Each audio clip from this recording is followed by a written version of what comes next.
Hello, my name is Dennis Halandzovskyi. Thank you for joining me. Before we begin, please subscribe and like this video. It helps spread truthful reporting from a pro-Ukrainian perspective. Today's news comes from Washington, where members of the US Congress have sharply criticized the recently proposed peace plan for Ukraine.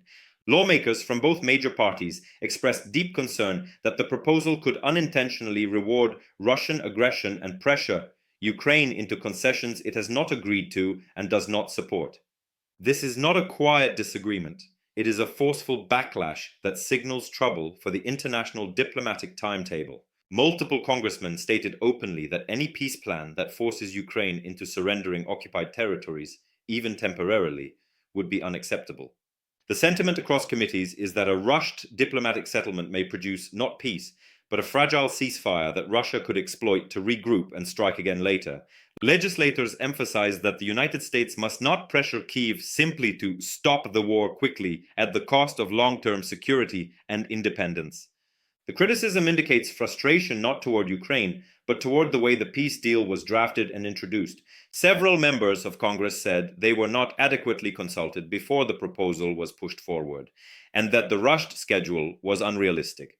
They also warned that the US credibility as a global leader is at stake. Supporting a forced compromise, they argue, would undermine decades of American foreign policy centered on resistance to authoritarian aggression.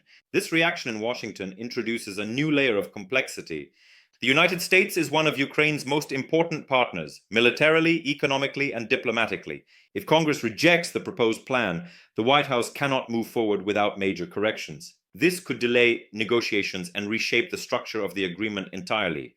However, delay may not be a weakness. Many US lawmakers stress that time should be used not to drag Ukraine to the table, but to strengthen its position.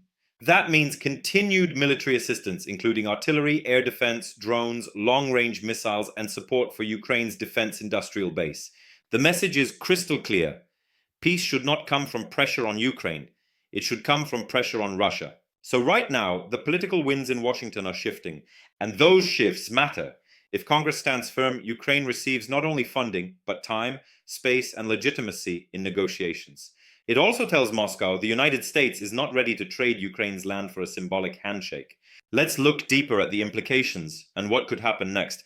When Congress opposes a peace plan, it is not just a debate inside the Capitol. It affects the entire geopolitical landscape. European leaders are already pushing for more time to reshape the plan. Now, the US legislative branch is signaling resistance to the current format as well. This creates an unusual situation. The executive branch wants a fast settlement, but lawmakers want a strategic one, even if it takes longer.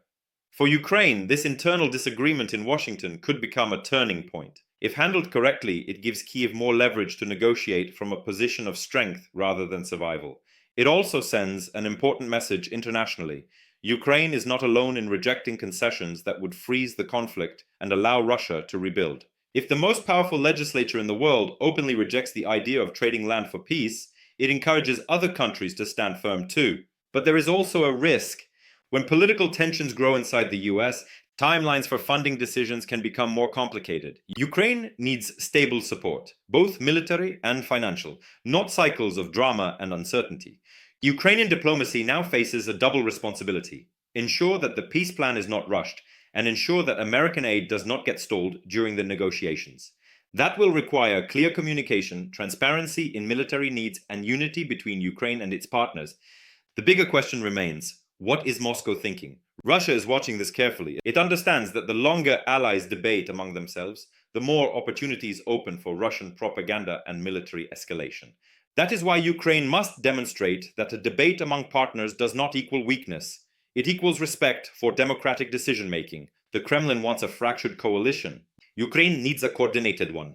So how does this story end? Not with panic and not with artificial deadlines. It ends when the world understands that peace will be durable only if Ukraine, the country that is fighting and bleeding, shapes its own terms for victory. Congress is saying openly that peace cannot be built on Ukrainian concessions. Europe is saying negotiations need more time.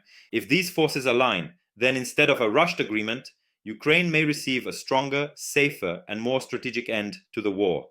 Thank you for watching. Please subscribe and like this video if you want more factual updates and sober analysis. And thank you to all of Ukraine's partners for your help and support. Ukraine will never forget it.